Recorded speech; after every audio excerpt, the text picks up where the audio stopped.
Welcome to another video from the farm. Today we're making a river-powered water pump.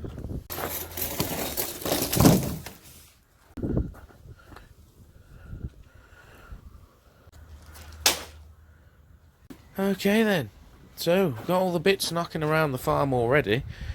Got sort of 10-15 metres of this old pipe.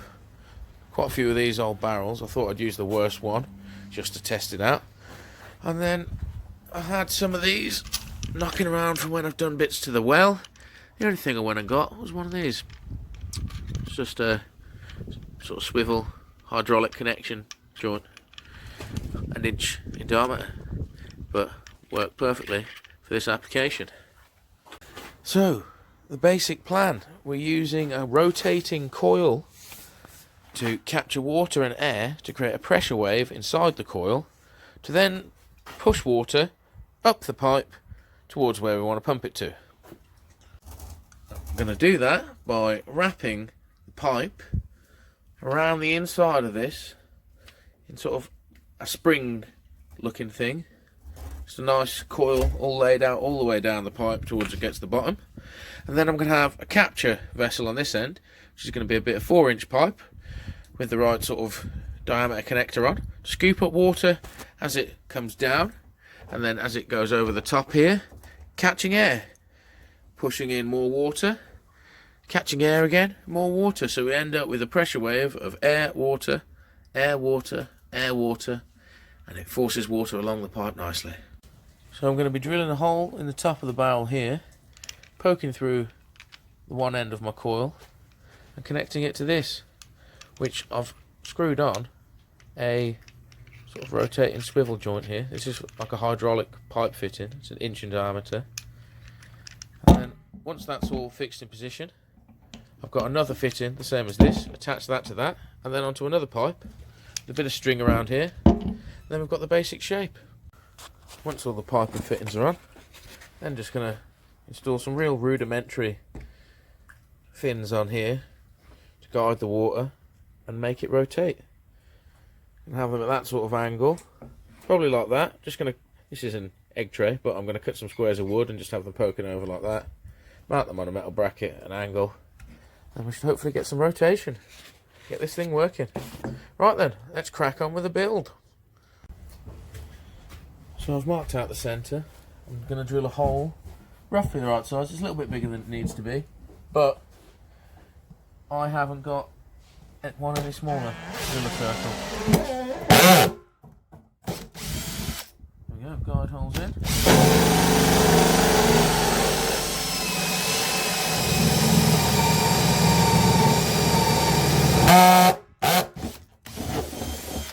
There you go, done.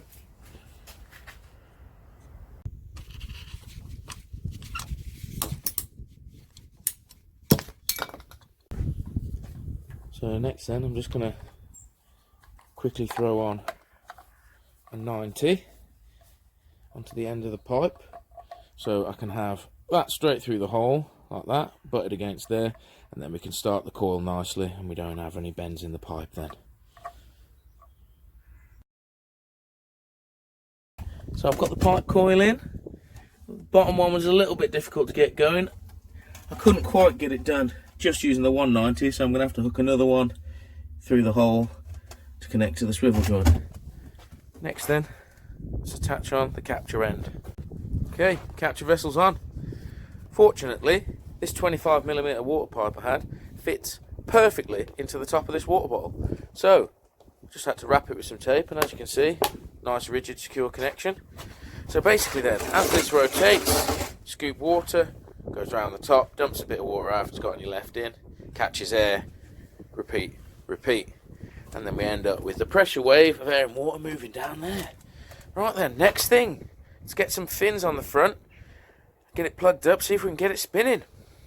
Now I've got some of these thin bits of wood knocking around off an old shed, no real purpose for them, so I'm going to use these. Just going to quickly measure halfway, 86, so we're on 43 in the middle. Bottom as well, top. Okay, cut some boards, get some fins on.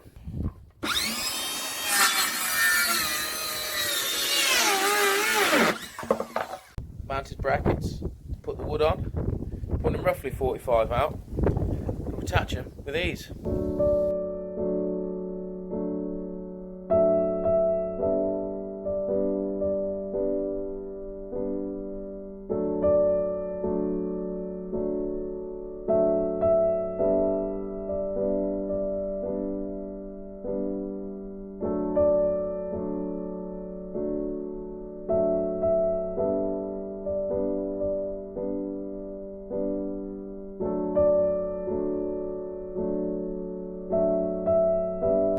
Okay, they're all mounted on.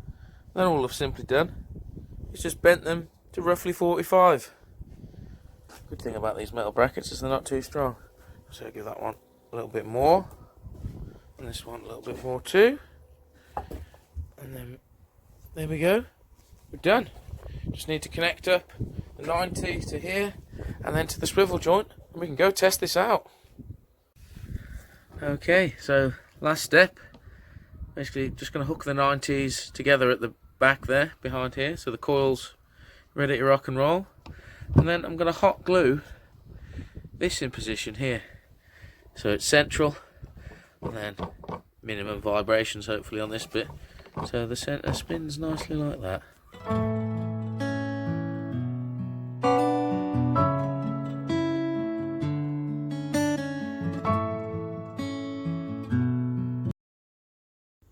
Okay, glued nice and solid. Let's go plug some pipe in here, give this thing a spin in some water, see if it pumps. Okay, so we've got stew power over there.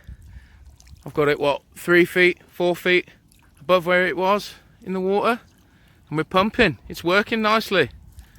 We've got a bit of a leak on our hydraulic swivel joint. It's the connector though, not the joint itself. So, success. That's it. We got it working. We can't get down to the main river to test it now, because it's a little bit of a flood after we've had the back end of that storm from America the other day. But it pumps, it works. Hopefully, if I've got these facing the right direction, it'll spin in the river too. If not, I'll be building another one of these much better pretty soon. And we'll hopefully be pumping lots of free water in the future. Right then, that's it for this video. Until next time, bye bye.